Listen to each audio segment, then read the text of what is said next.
Hello.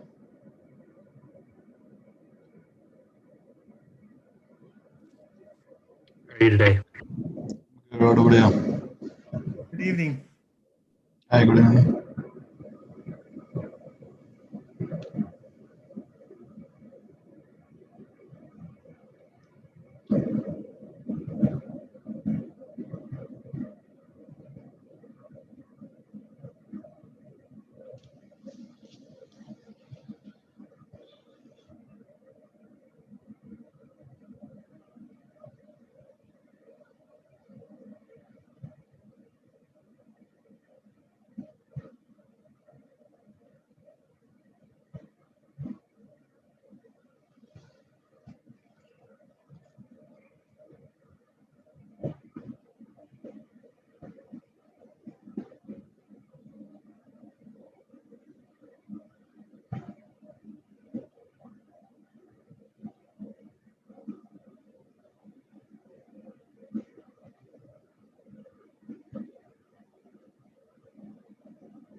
Can everyone hear me okay? Yes, Yes, Chuck, sir. we can hear you. Sure can. I'd like to go ahead and get started at 6 o'clock. I know we chose an earlier start time, but hopefully we can get more efficiently through the meeting, kind of be done with it. So the first item on the agenda, I'm sorry, I'll call the meeting to order. Let me pull up the meeting minutes. So it's the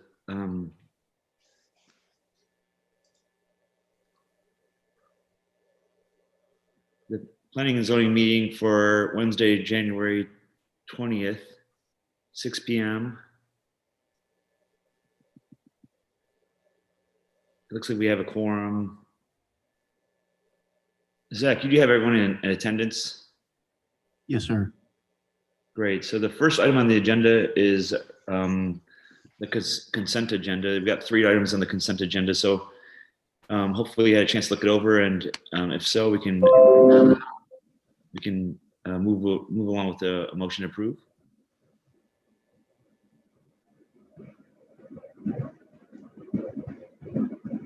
I move that we approve the items on the consent agenda. I second. Great. I have a motion. I have a second. All in favor? Is there anyone opposed?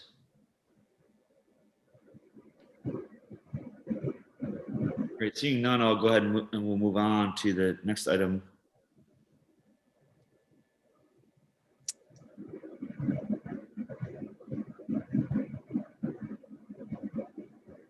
It's to discuss, consider, and act upon a recommendation regarding a master site plan for a proposed Starbucks within the Long Creek Crossing Master Planned Development. That's MPD 2, located generally at Collins Road and US Highway 80. This is case 1684 Long Creek Crossing Starbucks. It's item page 15 to 17 in our packet. Zach, are you gonna go ahead and do this one, or? Yes, sir, Mr. Chairman, I have this one. So this is for the Starbucks at Long Creek Crossing, located at Collins Road and US Highway 80, within the Long Creek Crossing development. The site plan consists of a proposed 2,100 square foot structure with patio seating on a 0.824 acre lot. This proposed Starbucks will include drive-through service, and town staff has verified the vehicle stacking requirements set forth by the UDO. 32 spaces are provided, which fulfills the requirements set forth by the guiding Long Creek Crossing MPD ordinance. A 25-foot landscape buffer provides screening from US Highway 80, which further fulfills the requirements set forth by the guiding MPD. Staff has reviewed the proposal, and based on our ordinances, we would recommend approval.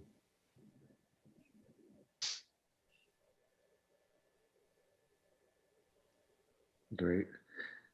Zach, one question before we get into this. Why wasn't this underneath the consent agenda? The Long Creek Crossing is actually separate. That should be a discussion action item. The 2 consent agenda items were the Thomas Edition plat and the Shalem Park plat.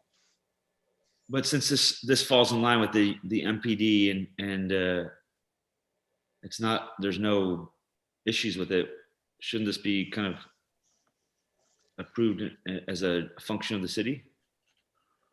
So I'll jump in there. It can be, and going forward, if y'all like it to be. Plats are fairly technical and don't generate much discussion often. Sometimes site plans do generate more questions, so we didn't put the site plan on consent, just anticipating that there might be some questions. But if that's something the commission wants us to do, we can start putting those on consent as well. Because you're right that, I mean, at the end of the day, it does have to be approved, but we're also here to answer any questions you might have about it. Okay, well, I'll open it up to the committee for questions to either Charles or Zachary.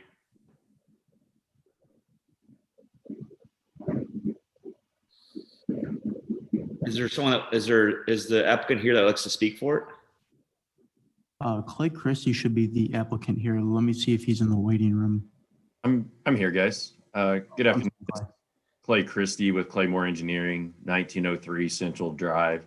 We're happy. We have a client that's excited to be here to propose a Starbucks. We've worked with staff. Zach's been great working through the challenges of making sure we meet the stacking and everything else. And if there's any questions specific to the plan or the development process, we're happy to help here.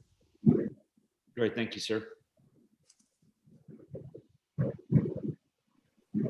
So, Commissioner, if you have no questions for either the applicant or town staff, we can take a motion. It's seems pretty straightforward, and obviously vetted by both Zach and the rest of the staff.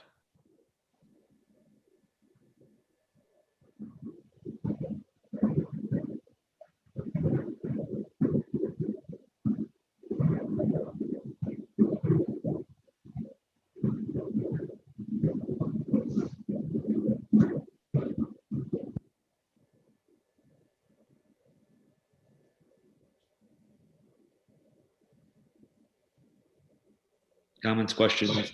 concerns? I made a motion, but I saw that I was muted. I'll make a motion that we approve the Starbucks plat in the Long Creek Crossing Clay Road area there. King, that's never happened before, and no one's ever done that. Okay, I have a motion by Mr. Moss. Second. I have a second. I think that was Ms. Burton. All in favor? Aye. Is there anyone opposed? Great. So it looks like we'll have our town will have our first Starbucks. That sounds good. Okay, moving on to the last item. This is a public hearing item. It's item number 5 on the agenda. Hold a public hearing to discuss, consider, and act upon a recommendation regarding the site plan and an ordinance granting a specific use designation for allowing food processing and a storage facility on the property zoned industrial located generally at the southeast corner of Clay Road in Long Creek. This is case 1681-SUD. For the people that weren't here last meeting, we had a long conversation about this item and eventually decided to table it to allow the staff and the applicant to work together to sort of meet really two issues. One was the materials not the materials used, they need to conform to the UDO. So I'll turn it over to Zachary this time. Thank you, Mr. Chairman. Just to give a rehash for those of us who weren't here last time, this property is located on a 4-acre tract of land at the southeast corner of Clay and Long Creek Road, which is next to FedEx Freight and the Dalworth Glass Company within the Sunnyvale Industrial Park. It is zoned industrial, and the applicant would like to seek a specific use designation to construct a 15,933 square foot food processing and storage warehouse facility. This facility will host a company called Big State Meat Company, which will internally process, sort, and distribute prepackaged material intended for human consumption. This facility will serve as a middleman between food vendors, as its employees will be responsible for offloading boxes and pallets that contain frozen prepackaged food items. Ultimately, Big State staff will sort, organize, and ship out material via trucks for distribution. In occasional instances, staff will process and store frozen material. It is important to note that this use does not include the preparation or manufacturing of products for consumption by animals or the slaughtering of any type of animal. Furthermore, the intended use primarily encompasses distribution and aligns well with the industrial zoning designation standards. So as you guys remember during the last meeting, staff believed that the applicant's building elevations didn't comply with the standards set forth in section 3608 of the UDO. In addition, we had concerns about the facade depth and height articulation standards on the front facade of the building. And furthermore, we felt that the facade didn't incorporate a tripartite building composition, and we had concerns that one material covered over 80% of the facade. As Mr. Chairman mentioned, we've worked with the applicant. They've put forward a new site plan, new building elevations, and based upon our working with them and further staff review, we now feel confident that we can recommend approval on this item based on the UDO regulations. Great, thank you. I know the applicants are here. I'm sure they want to say a few words. If they could just introduce themselves, address, and then for the record, and then if they have anything else to say. Hey, my name is Stephen Seitz, 506 Meadow Lake Lane, Heath, Texas. I'm the architect of the project. I think Zach pretty much filled in all the blanks for us. We've pretty much complied, as far as I'm concerned, per the unified standards, and we just resubmitted and worked with everybody at the city. And I'm very pleased with Matt. You want to bring something in?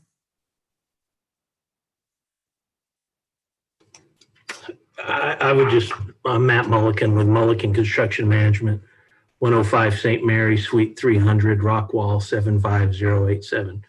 I would just say what Steve said, that we've worked with the city. They've been very nice to work with, and we've tried to do everything they've asked us to do. And hopefully we've accomplished that and can move forward.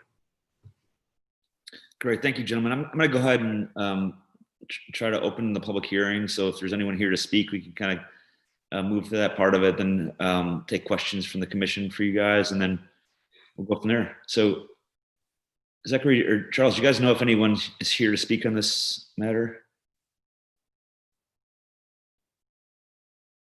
I don't see any hands raised, but maybe I'm just a Zoom idiot. Yeah, I don't see any either, Mr. Chairman. Okay, well, I guess we can always come back to that if there's someone decides to want to raise their hand on this item. So I'm going to go ahead and close the public meeting. Mr. Seitz, Mr. Mogan, I had one question, and it was really in regard to one of the city residents was opposed to this for two reasons. I'm not sure if you were aware of this. They sent it to this town staff, and they said that they're worried about the food processing, especially meats, with unwanted smells, waste, and disposal issues. I'm kind of reading from the concern, which also brings rodents and all that comes with it. That's one of the people was concerned about that. And again, I'm not gonna lie to you, and this might be naive of me, but I'm not into meat processing or any of the the stuff we talk about. So I'm just gonna. Does it smell at all? No, their existing facility over in Dallas right now, which actually has 3 or 4 buildings. It's the reason why they are moving away from there. But they have no problem with any type of odors, or we have not heard of any objections from neighbors there or any complaints from the city either. But again, everything that enters in this building from their truck docks, it's frozen or cooled. Yeah. And the only thing that could be possible is a devastation of or lack of electricity, which would shut the facility down. But there's really no reason there would be any odor, other because of all the product is frozen. And the word processing, I hope, is not a term that people think that they're cutting material up and disposing large amounts of fats and proteins and all that, but it's not that way. Basically, the package comes in, they divide it up, they sort it out, and it goes back on out. And Okay. yeah, and there I did include a floor plan in that package, and you can see the percentage. That one right there. The area on the right hand side is the cold storage warehouse part, which is on the top part of the project. That's the cooler. And then on the left-hand side is the freezer. So everything is really just frozen. So odors would not be a problem. Okay. And they do take their waste, if there is any, and they do barrel it. And that's picked up frequently, if not every day. Is that correct, Matt? Yes. Yeah. So addressing the kind of this idea of there potentially be a rodent issue, that sounds like that's not a real, I mean, I don't foresee that to be a lot of rodents running around on frozen meat. Right, the rodents will be frozen. That's all I can say. Yeah, it's cold in there. I can Yeah, go visit. You have to wear a jacket even in July. But I mean, it's not. It is. There is a USDA inspector on site, so it's not. They couldn't get away with that. Yeah, I figure, but it's people have concerns, and I feel like Oh, if we don't, then I understand. I think the term processing, Right. people think that it's going to be raw meat kind of slaughterhouse. Yeah, type there's a cow situation. walking in and the meat Yeah. goes out. I understand. Yeah. Right. And I think that's what's being envisioned. And so that's probably why people are expressing those particular concerns. Right. yeah, And it's if I the could- nomenclature of processing is what I'm getting hung up every time you say that. Yeah. It's not really processing, it's Dividing and sorting. dividing and sorting, right. The cooler area is at 34 degrees and the freezer area is at 0 degrees. There will not be rodents in there. No. Okay. I have a question concerning whatever we're talking about on the processing. Is there any cooking or canning involved? And whenever you talk about separating into smaller packages, is that for retail or going out to a distribution center so they put it in smaller packages, like Hormel or No, Whatever. sir. No, sir. This, there's absolutely no heating within the cold storage area. no cooking of the meat? No cooking, no heating, because it comes Okay. in frozen at the truck docks. The little area by the truck docks is just kind of a division area that separates that's more of a technical reason that's there. If it goes in the back, then Hey, Matt, how heavy are the pallets again? 5,000, are they? Yes. It's several thousand Are we pounds. talking about beef, pork, chicken, all of the above? All that, brisket, turkey. Okay. Right, and so what it does is they pull it off it's a big pallet. The pallet gets basically broken up, which is already pre-wrapped, and they sort it out, put it onto the pallet, and then they take it out for delivery. And then where does the delivery go to? Like, Restaurants. Pardon me? Restaurants, small grocery stores. okay. Yeah. This is not like a home delivery service at all. Yeah.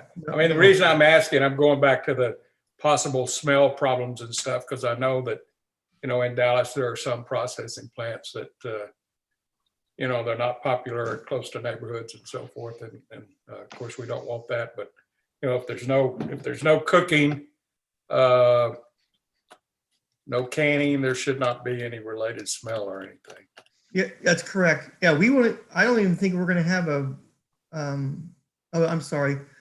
We don't have any type of drastic sewer system because it's not required. We just don't do that they just don't do that type of work. With the town there, you don't have any sort of separate waste or anything other than your barrels. Is that right? I mean, you don't have any industrial waste, I guess is what I'm saying. No, That goes down into the sewer. no, sir. Right there on the lower right-hand corner of that drawing, you'll see the 2 dumpsters. That's all they need. Okay, wow. That's about it. So would, say, a side of beef come in and would someone, like a butcher, chop it into smaller parts to distribute, or everything's already prepackaged and you're just separating the prepackaged goods? It's all prepackaged good. There's no sides of beef coming in this thing. It's already in packaged. Okay, so there's no like butcher processing or any other type work going on there. It's just taking a large quantity, divvying it up and sending it out to your customers. I noticed on the floor plan, I was just curious, you pretty much have a continuous power supply. I'm talking about power outages. You don't have diesel generators for this in case of a long period of power loss? No, sir, we don't have that in our plans at this point in time.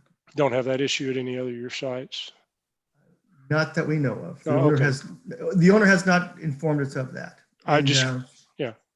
I work with This- data centers where you can't be out of cooling for more than 2 or 3 minutes without getting into a bad situation. And I was just wondering, considering the question of smell, if there's some recourse if you lose power. But I think in an industrial area, they're pretty sure to get power restored as quickly as possible. I would assume so. The envelope for the cold storage area is a 6-inch insulated metal panel.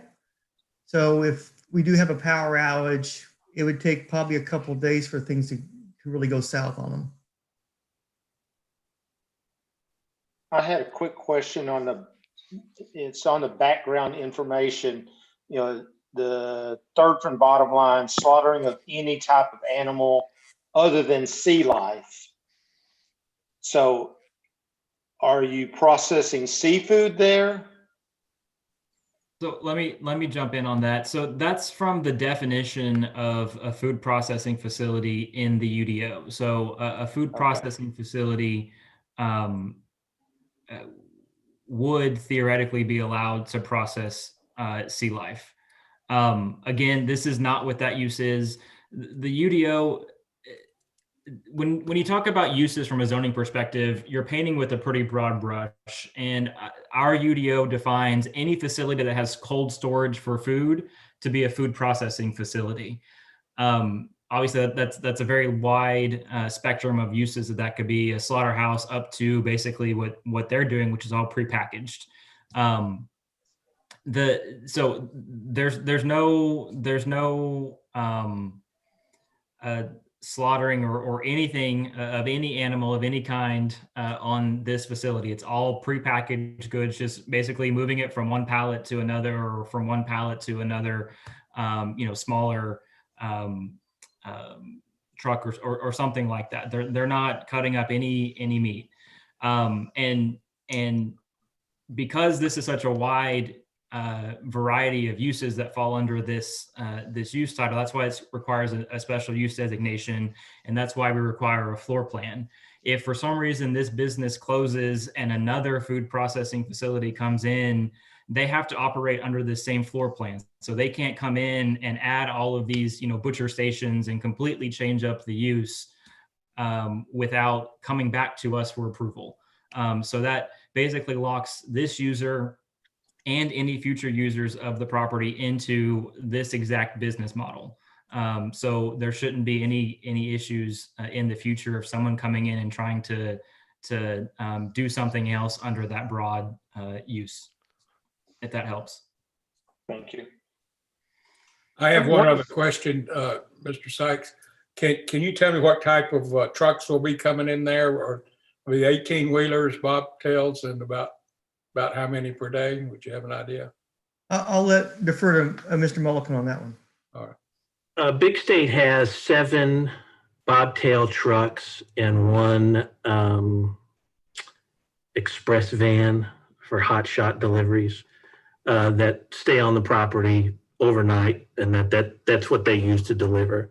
The meat comes in 18-wheelers, and they get they run 1 million pounds of meat per month.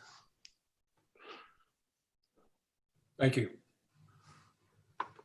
Last question, what was done to meet the building elevation and design criteria that wasn't there when this was presented last month? We threw a ton of money at it.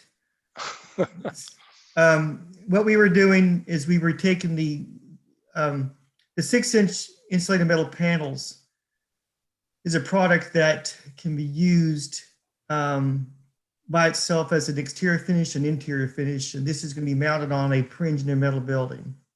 So what we did, we first attempted to do, for cost reasons, and because we were trying to semi-relate to some adjacent buildings contextually wise, we just left it plain, which when you see a lot of industrial areas that have these type of facilities, they're just big white boxes. Well, when you guys shot us down on that, we came back in there. The top of part of the tripartite is the panel itself. And all we have done is overlaid additional panels and masonry. So the masonry is on the bottom. Then I've added a horizontal metal panel. And then we've got it's an smooth embossed panel up above. And that's what gives us our three different textures. So we'll be changing some colors. The roof has to be white because we're trying to keep the reflectivity down. More than likely that top band will be a light gray or beige, whatever the owner's selecting. And then we'll kind of work the different colors on the way down. So all we've done is just added material to the actual product. Okay, thank you. I think last month somebody raised a question about retail from this location, and I think somebody was going to look into it. I don't remember the exact circumstances, but they saw something on our website about the other location, and they were going to check and confirm that there are no plans to do retail out of this location. Am I remembering the right? You are correct. That's been removed from the website, and there is no retail sale. Thank you.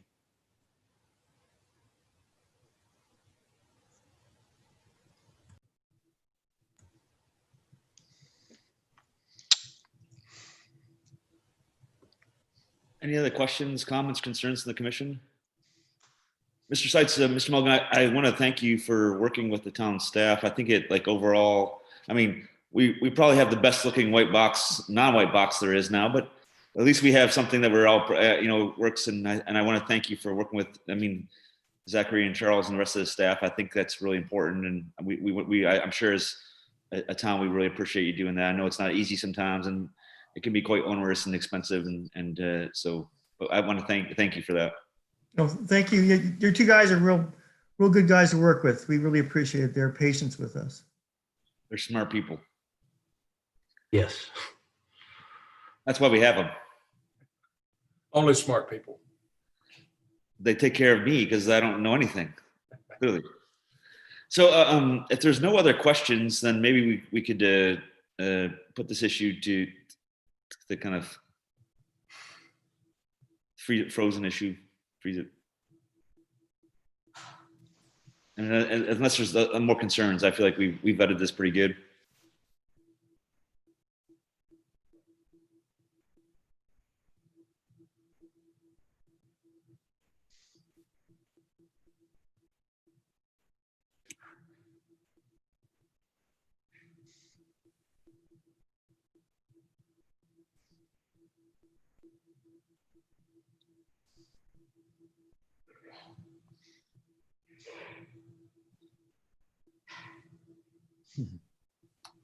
Anybody want to make a motion? I'll make a motion to approve the plans as laid out. I'll second the motion. Thank you. I have a motion. I have a second. All in favor? Is there anyone opposed? It seems like that also passes unanimously. Gentlemen, thank you and good luck. Hopefully your business will be successful. Thank you for your help. We appreciate it. Thanks a bunch. Appreciate it. So if there's nothing else, I guess we could get some feedback on the time. Does the 6 o'clock work for everyone? I know Lisa. Looks great for me. I know Lisa wasn't thrilled by this early meeting, but it seems like we have a pretty good quorum, and we'll be done by 6:30, so you can have early dinner, I guess, or late dinner. So if there's no other points of business, I'll entertain a motion to adjourn the meeting. I make a motion to adjourn. Sarah? Perfect. A motion and a second. All in favor? Aye. Aye. No one wants to stay on and hang out? Oh. Okay. We'll see you all next month. Thank you again. Righty. Thank you. Bye now. Thank you. Bye.